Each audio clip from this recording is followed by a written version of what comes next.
Life is often filled with challenges, unexpected events, sickness, job loss, death, broken families, and the list goes on. Responses to these difficulties vary widely, from the extreme of suicide to recovery and building a successful life. Today's guests are no stranger to this. Chad and Kathy Robichaux. Chad is a former Force Recon Marine who served 8 tours of duty in Afghanistan, a former police officer and champion mixed martial arts fighter. He's also the author of An Unfair Advantage: Victory in the Midst of Battle. Chad and Kathy, thank you so much for joining us via Skype from the Woodlands, Texas, right? Yes, thanks for having us on. Absolutely. So first of all, can you give us a brief snapshot of what your book is about and who it's for? Yeah, well, my book is about a lot of my experiences through life as a Marine, my time in Afghanistan, uh, my time as a professional fighter, and a lot of challenges I faced in life, which are no different than many people challenges people face in their everyday life. But more importantly, how do we move forward?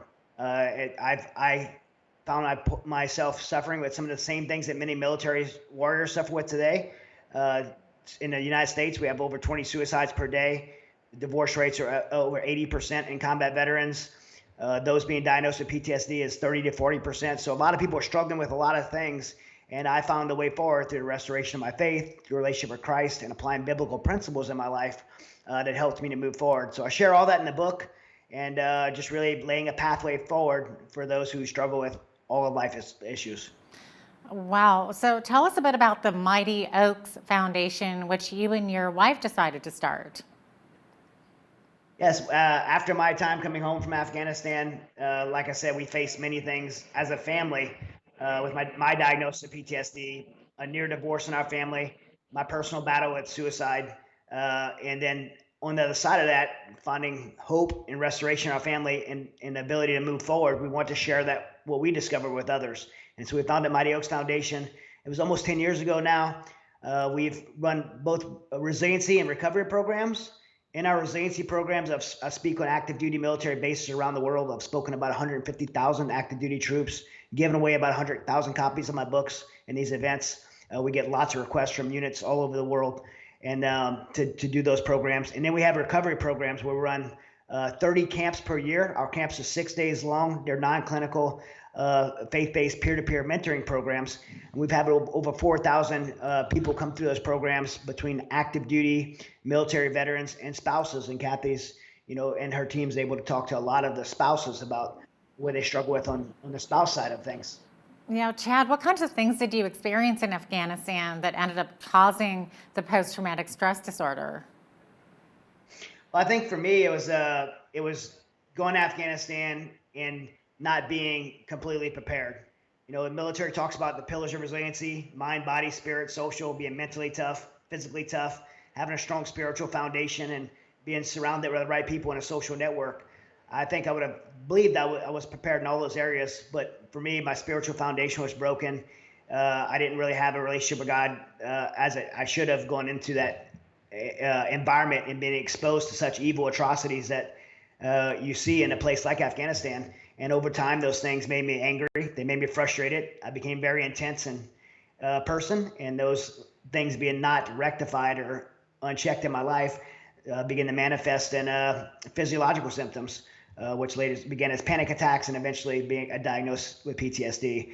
I lost some team members there. A lot of Afghans that worked for me were killed there, and just the loss of friends, seeing things, the oppression of the Afghan people, the just hardships on the Afghan people that the Taliban imposed on them, particularly the sexual molestation of children and the way the Taliban, treat the Afghan people, really made me have a hatred inside of me that just surfaced and manifested in all these symptoms that I dealt with PTSD. Right. Now, did you know that you had PTSD? I knew something was wrong. I mean, I didn't diagnose myself with PTSD in 2007. PTSD wasn't a very common term. I knew people lost their minds, went crazy, went over the edge.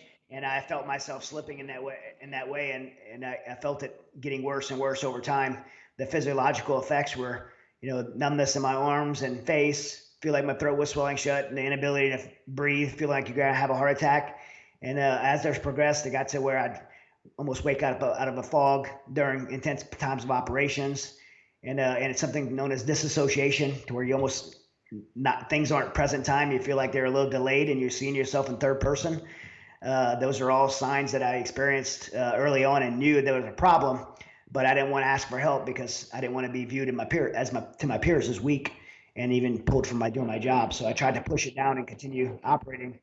Only things got worse, and eventually the wheels flew off for me, and I had to come home and face that diagnosis. Yeah, now you served 8 tours in Afghanistan. So, Kathy, what did you observe in Chad when he returned from these overseas deployments? At first it was different than what you would think it was. He came home, he was very quiet, kind of not his normal self, very quiet.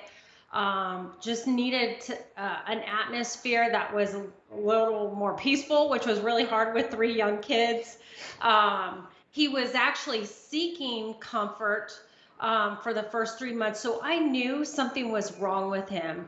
And he'll probably share a little bit more. It wasn't until after, a year into this, maybe a little less than that, that I thought what this post-traumatic thing that he had was over and done with, because that quiet time, the peaceful time that we needed to provide kind of ended. And we had started our own mixed martial arts gym that he got really involved in. So I thought that whatever he was dealing with was over and done with. But what had happened was it all turned into raging anger. And in our home, it was a scary place to be.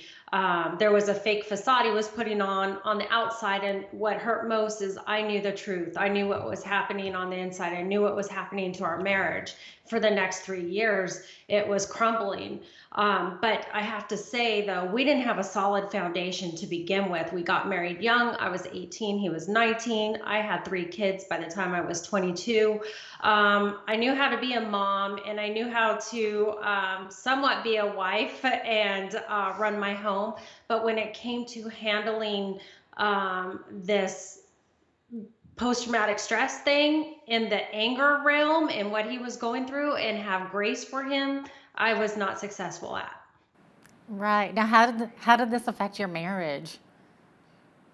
Yeah, so about 3 years into it, unfortunately, he stepped outside of our marriage and into relationships with other women. And for me, I was done with that. So you put the anger on, uh, the atmosphere of what was going on in our home, the destruction of the family, the kids being emotionally hurt every day, and then the lies and betrayal. I finally said enough was enough, and that's when our marriage finally came to a point that we put our house up for sale, and I moved into my own place, and he moved into his place, and I went ahead and filed divorce papers a little while later. Chad, tell us about the turning point in your life when you were separated from your wife, living in an apartment, and you were considering suicide. Your wife actually visited your apartment. What did she say to you? Yeah, well, I mean, that time apart, living in separate places, really gave me a time to reflect on the damage I had done to my wife, my children, and really coming to the conclusion that, I was the common denominator. The problem was me, and that led me to make this thought to come over me that maybe my family would be sad without me, but they would be better off. And I made a decision I was going to take my life. That same, hopeless thought finds a home in the hearts of over 20 veterans every single day. That somehow our family, somehow our loved ones would think they'd be sad without us, but they would be better off. And again, I decided I was going to take my life. And I would sit in my closet. I had my family pictures I'd put on my floor around me. and I had a Glock 22, which is a 40 caliber pistol, and I tried to build up the courage to pull that trigger. And the one thing that kept me from doing it was the knowledge that someone would actually find me. I mean, you're gonna go missing, or someone's gonna hear the gunshot. And the only person that had a key to my apartment at the time was my son Hunter. So couldn't imagine my kid finding me that way, and that would be enough to pump the brakes. But the next day, I was back at that thought again and that desire to end my life. And it was during one of those moments that my wife knocked at my door and interrupted me being in that moment. And I answered the door, and we got into an argument because we were arguing about everything at the time. And in the middle of that argument, she asked me a question that, challenged me and probably saved my life. She asked me how I could do everything I did in the Marine Corps. She saw me go into special operations and the amount of discipline and work it took to do that, training for MMA fights and being successful, winning a world title and all these things that she saw me do in my life that took so much discipline and hard work. She's like, how could you do all of that? And when it comes to your family, you'll quit. And that question really challenged me. I'd been successful in professional things. When it came to the most important things, being a husband, being a father, being, for me, that young 17-year-old kid that went to Marine Corps boot camp and made oath to the Marine Corps, my country, myself, to do something important in my life. I quit on all those things, including my own will to live. And I made a radical decision in that moment that I was going to work hard, use that same discipline and work ethic to put my life back together. It had nothing to do with my faith at the time. I just knew that I couldn't do it alone, and I couldn't do it with the people I was surrounded by. I needed accountability in my life, and Kathy introduced me to a man named Steve from her church she was going to, that stepped into my life and began to mentor me and really challenged me and helped me to move forward. And that ultimately led to the restoration of my faith and me making a decision to really calibrate my life to the life I believe I was created to live. And that decision resulted in restoration in our marriage and in my own brokenness, having hope again to live, and ultimately what I think I've sought my whole life, and that's purpose. And we were created that purpose. We're meant to have purpose. People leave the military with a lot of purpose and mission, and when they wake up one day and they don't have it, I think that's the major result of suicide. For me, having a purpose again was instrumental in me having a desire to share with others what I had discovered. I had realized so many other veterans were struggling with the same thing, and I felt a burden on my heart to pay it forward, and that manifested in the founding of Mighty Oaks Foundation. That's amazing. So, Chad, what advice do you have for anyone watching right now who may be considering suicide? Well, a simple message that there is hope. I mean, when you're in those darkest moments, you believe that no one can feel like you, no one's life could be as bad as yours. You feel like you're going to be there forever and it'll never end, and there's no light at the end of the tunnel, and that's just not true. There is a better day around the corner. It may not feel like it right now. It may feel like this is forever, but that's just not the case. And you can't make a permanent decision, which suicide is a very permanent decision, to temporary problems. Get help, reach out, share the things you're struggling with. I'll say from a faith-based perspective, my relationship with Christ radically saved my life. If you haven't given God a chance in your life, then, what do you have to lose?